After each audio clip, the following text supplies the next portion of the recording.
ওই দেখুন এখনো ছুরিটা হাতে ধরা আছে। তোমাকে আজ আমি খুন করে ফেলবো।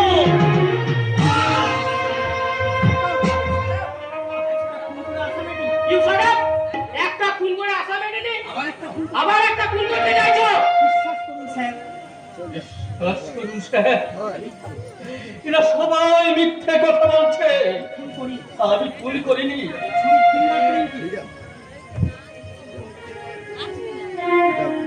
এই ছুরি ফিঙ্গারপ্রিন্ট দিয়ে প্রমাণ করে দেবে আপনি খুন করেছেন কি করেননি। Now you are under arrest. দাদা দাদা কই দাদা এসেছে শুনলাম। কি দাদার হাতে হ্যান্ডকাপ কেন? কি করেছে দাদা?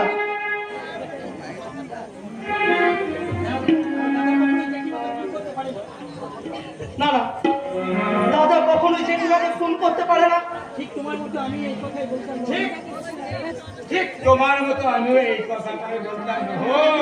আমি না নিজের চোখে এই খুনটা হতে দেখতাম।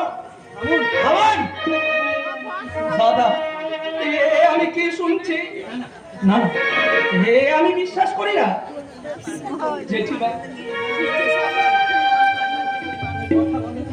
তুমি কথা বলো জেঠিমা, একটিবার তুমি শুধু চোখ মেলে তাকাও।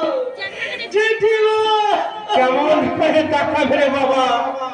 তার ব্যারিস্টার ছেলে যে নিজের হাতে তার চোখ দিত চিরদিনের মতো অন্ধ করে দিয়েছে।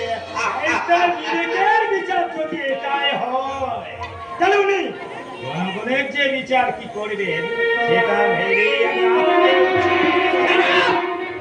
আপনি চুপ করুন। আপনাদের কারো কথা আমি বিশ্বাস করি না। দাদা আমি জানি তুমি এমন কাজ কখনোই করতে পারো না। কেউ হয়তো তোমায় চক্রান্ত করে ফাঁসিয়েছে। সেই চক্রান্তকারীদের চক্রান্তের চাল আমি ছিন্ন করবোই দাদা। তুমি শুধু একটিবার ওদের অন্যায়ের বিরুদ্ধে প্রতিবাদ করে বলো তুমি খুন করোনি দাদা, তুমি খুন করোনি। আবার আকাশে ঝড়ের বাতাস চেয়েছে হৃদয়ে মন। আমি যে আমার হারিয়ে ফেলেছি দিশাহীন অনুক্ষণ। পথ ভোলায় এক পথিক হয়েছি, সামনেটা বড় কালো। অচেনা যেন লাগছে নিজেকে, কোথা আছে